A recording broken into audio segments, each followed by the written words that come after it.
Hey guys, so it's me, 2P America. I'm tired.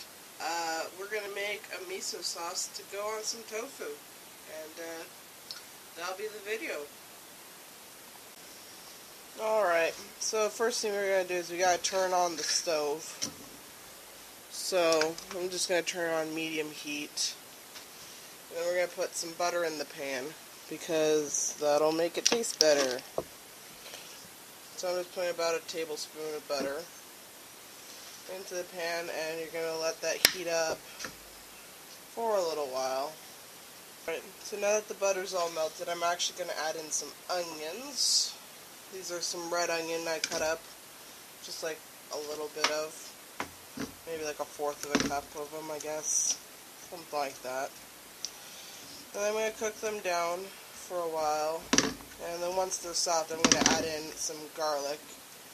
And I'll get back to you after that, I guess. So now I've added the garlic to the onions. They've been cooking for a little while, so they're fragrant. I'm actually going to add a couple leaves of sage.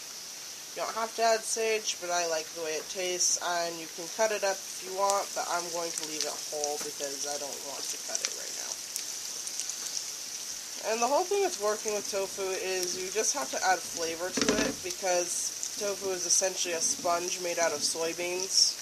It has no flavor, and so that's all you need to do. You need to drain out all the water from the tofu before you get started.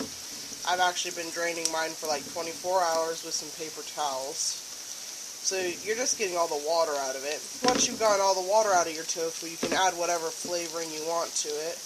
Either spices, sauces, broth, if you want to do like a vegetable broth or something with it, or whatever.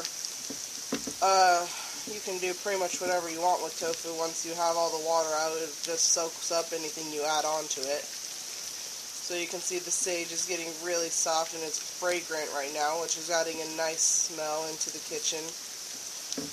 And so I'm going to add miso into this sauce right here.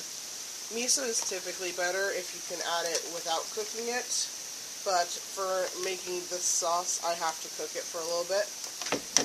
If you want to get all of the benefits from it though, you would add it to like a soup after the soup has been cooked, and just stir it in, and you would get all of the benefits of miso. This is just for the flavor of it.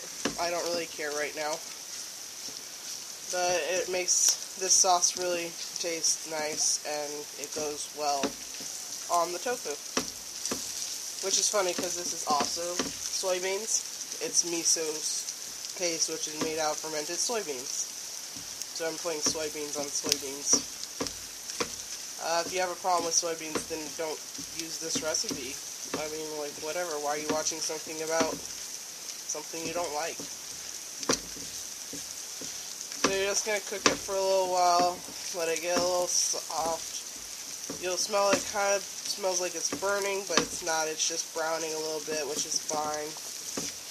And then we're going to add in some milk. I don't have milk on hand, so I'm just going to use a little bit of heavy cream and then add some water, because it works about the same. But this is just to make it a creamy sauce. If you don't want it to be a creamy sauce, then you can thin it down with just the water. But this helps get everything off of the bottom and keeps it from burning. So I'm going to add some water in.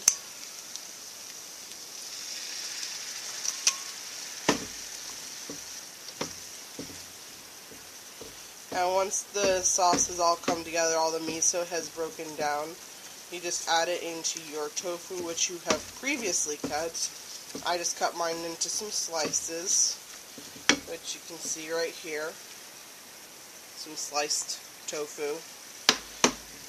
And so this looks like it's about done. So I'm just going to pour it right over my tofu. And if you can, let it sit for a couple hours, and then you can cook it however you want. I'm going to pan fry it, but you could also bread it, deep fry it, bake it. If you wanted to put it on a grill, you could do that. Basically, you can cook this however you want to cook it. It tastes good. So, yeah. End of presentation.